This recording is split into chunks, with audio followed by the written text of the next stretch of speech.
Cinema Classics is brought to you by the Gateway Film Center, 1550 North High Street, Columbus, Ohio. Further details and showtimes online at gatewayfilmcenter.com. The award-winning Cinema Classics is produced by John DeSando and Johnny DiLoretto. Listen to the shows and read reviews online at WCBE.org and like us on Facebook. I'm John DeSando. And I'm Johnny DiLoretto, and this is Cinema Classics. We're at Gateway Film Center, and we're talking part 2 of our wrap-up discussion of our first educational foray here at Gateway Film Center. We are so narcissistic. How to see a movie. Yeah, we can't let it go. But How to see a movie. Number 1, with your eyes open. Number 2, preferably here. But they would, our audience, 20-ounce beer. Our audience would not be surprised to know that we've picked brilliant films to discuss with our students. Yeah, you know, it's interesting to me that films like The Graduate, Casablanca, Chinatown, Jaws, and Citizen Kane are such iconic movies, and yet, you know, the younger people that we had gotten, not everybody had seen all the films. Right. Which was great to be able to send them back to something. Some of these films that are just requisite viewing for anybody that loves movies. So we're talking about Chinatown. Yeah, so we have 2 to go, and we're letting Jaws go because we've had a lot of discussion. Yeah, everybody knows that one's great. But now we're doing Chinatown and Citizen Kane. Yeah. So your thoughts on Chinatown? Chinatown's interesting to me in that, you know, we talked a little bit last week about formalism and classicism. And Chinatown is a movie that came out in a formalist era, a more formalist era, you know, where there was more style being played with and more conscious use of the camera to evoke interiority, if I can use such a term. But it's a movie that comes out in the formalist period, but it is aping a classicist form. And so there's not a whole lot of deliberate style, I don't think, in Chinatown, other than, you know, beautifully austere compositions, a great classic use of actors within the frame. And costuming. Yeah. And, you know, it's also a movie that is aping the noirish detective film. And yet it's in color. And yet it's in bold brilliant color. This is Roman Polanski now as the director. Right. And somehow it all works. You know, it seems like at that point in time you had Peter Bogdanovich making a lot of black and white movies, and then Mel Brooks making some black and white films, and Woody Allen making black and white films. And this would seem to scream to have been shot in black and white, and yet Polanski opts to put it in color. You know, when you get the plaintive sound of the trumpet, which would remind you of film noir, when you look at the detective in his office with the fan, and you begin to see the connections with film noir, and yet it's something so fresh. It's just amazing. And you know, I guess he was saying, I think it came as a surprise to most people that you didn't need to shoot a film noir in black and white. Isn't that great? Yeah. You know, we have now the entire subgenre, which we refer to as neo-noir. And I think that you could probably hang it right on Chinatown. Yeah, right. That's where it all starts. I thought, in a contemporary way, without the greatness as inherent vice. Yeah. Where similarly you have somebody who's a detective, who's trying to get behind just a myriad of characters and situations. Sure, I'm glad you brought inherent vice up because we need to jump right back to the same period as Chinatown to talk about Robert Altman's The Long Goodbye with Elliot Gould, which it would be a great double feature if anybody loves neo-noir. Check out Chinatown and then watch The Long Goodbye. So Elliot Gould plays Philip Marlowe. Yeah. And at the time, The Long Goodbye was summarily dismissed by critics because it was looked at as a sort of blasphemous kind of take on the noir. Yeah. You know, because he's kind of like a hippie. He's not really a hippie, but it's so soft-spoken and jazzy, and it seems a lot of just laid back. It's so laissez-faire, Altman's take on the noir. But when you look at it now, what a perfect companion piece to Chinatown. Because Chinatown was so formally austere, and The Long Goodbye was so kind of typically Altman, you know, transposed on the noir template. It was great. I would say, for me, A Most Violent Year Yeah. evokes that Chinatown feel without having the complexity of Chinatown. Yes, you're talking about a newer film. Yeah, right. Yeah. And it's set in the 80s in New York City. Mm-hmm. It's mob related. Yeah. You have essentially a good guy, but morally compromised in some way, just to make his way through. So I kind of like that in thinking about Chinatown. But when you begin talking about China, it doesn't have the richness. And by the richness, I mean all the trappings that are both visual and thematic. Well, it's interesting, you know, Chinatown, you take a guy, you take Jake Gittes, Nicholson's wonderful performance as Jake Gittes, and this is where, you know, the period that the film came out really shows through is in its themes.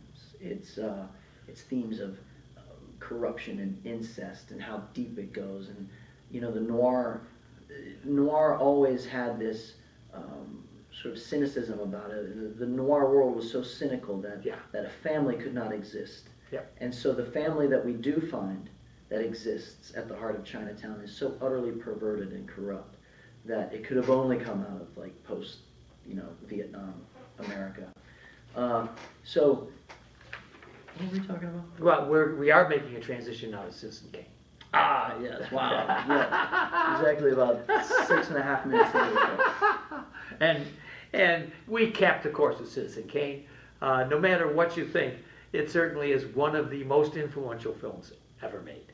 Certainly, right. Yeah. It surprises a lot of people, I think. Oh, yeah. One, a lot of people approach it on their own, never having seen it, because they've heard it's so great. Yeah. So they approach it with this kind of like chip on their shoulder, you know, sort of aloofness. And they always walk away thinking, what's so great about that? And don't you think that's the same thing we do in high school when we give them sophisticated Shakespeares? Yeah. You know, they come up, you know, if they go by themselves, even if we try to help them, they may be too young to appreciate it. Right. And I think Citizen Kane, I think exactly the point. And in order to really understand Citizen Kane's greatness, you have to understand the context when it came out,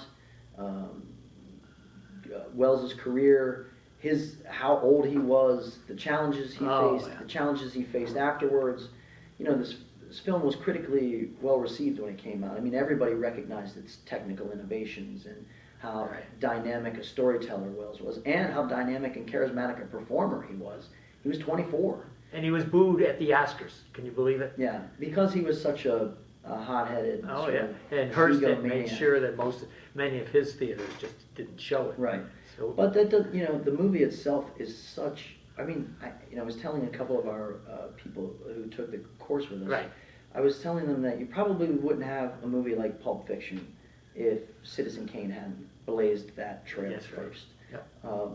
You know, nobody gets their head blown off in Citizen Kane, but certainly the way he deconstructs story and jumps chronologically from here to there within that tale is pretty influential. Apart from the other influences, you know, his imitation of the newsreel footage, his usage of imitating the Gothic Universal horror movie style, the deep focus shots, the deep focus photography. Yeah. So many different multiple characters breaking the fourth wall, looking at the camera. Right. He basically threw everything, but to good use. He wasn't just throwing stuff at the wall. He was really opening up the possibilities of the camera, and that is why the filmmakers who we usually think of as the great contemporary artists, Spielberg, Scorsese, Wes Anderson, Paul Thomas Anderson, these people all owe a great debt of gratitude to Citizen Kane and Orson Welles. And I can even feel Orson Welles' presence in The Third Man, Sir Carol Reed's. Well, that's probably because he stars in it. I know it, and yet he wasn't the director, but I doubt it. I know.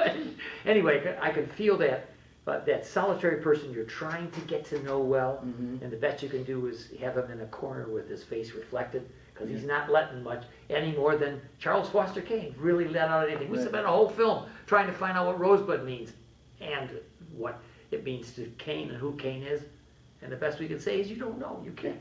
And the other dynamic of that movie is how playful it is. Yes.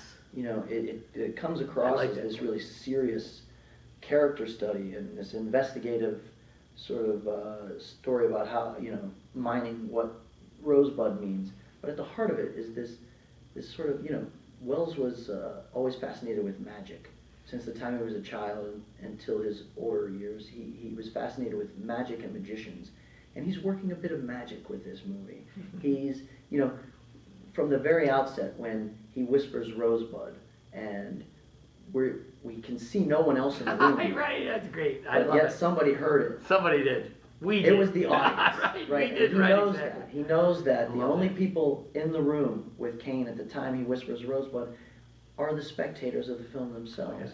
And I just feel in my heart that he's playing with that. You know, I've tried to get some contemporary parallels to Citizen Kane. And Good luck. exactly. I cannot believe how difficult it was to find anything that approaches it in technique, or, and maybe Tarantino does in technique, approaches that, but thematically I just couldn't. So I picked on, for instance, Danny Collins with Al Pacino, because it's a study of an aging rocker, and we're trying to understand him. So just in terms of story. Yeah, in terms of story, Okay. exactly. No, I can't get, I can't get close to anything else when I do. And the other one that there was Mr. Turner and even Birdman. I thought, now Birdman had some possibilities formalistically when you're talking about Citizen Kane. Yeah, I can't remember. I think you would have to, instead of looking at movies, specific titles, you would have to think about filmmakers, I think. And certainly when Orson Welles burst onto the scene with Citizen Kane, you knew that a new filmmaking force, a creative force, had arrived on the scene. I try to think of those moments. I'm sure I was too young, but when Scorsese kind of burst on the scene with Mean Streets and Taxi Driver, that had to come along with some of the same kind of excitement. Spielberg. When Spielberg came on with Jaws, he had directed a couple of movies before that, but Jaws was the one that put it on. Yeah. When Tarantino popped on the scene with Reservoir Dogs and Pulp Fiction and his screenwriting, that was an exciting moment. The Andersons. Wes Anderson, when you first saw Paul Thomas. But Paul Thomas Anderson was preceded, I think, by Wes Anderson. Right. He made Bottle Rocket and Rushmore. These were unique voices that you just, as a young film enthusiast, you got excited about. Yeah. And I think in the same ways that some of these guys got excited about Wells back in the 40s. Well, I'm excited about our films cool class. Yeah. And How to see a movie. How to see a movie. We've got more coming up. You have to stay tuned to the Gateway Film Center. Right. We are going to offer a one-day crash course in films cool, how to see a movie. I don't know if I can take Stay it. tuned for details on that. Yeah. Check out our education page on the Gateway Film Center's website, gatewayfilmcenter.com. And don't forget that October is Hitchcocktober, and I heard we may be doing something relative to that. A Hitchcock class, perhaps. Something, they can't get enough of us. I know. It's just I like- can't get enough of it.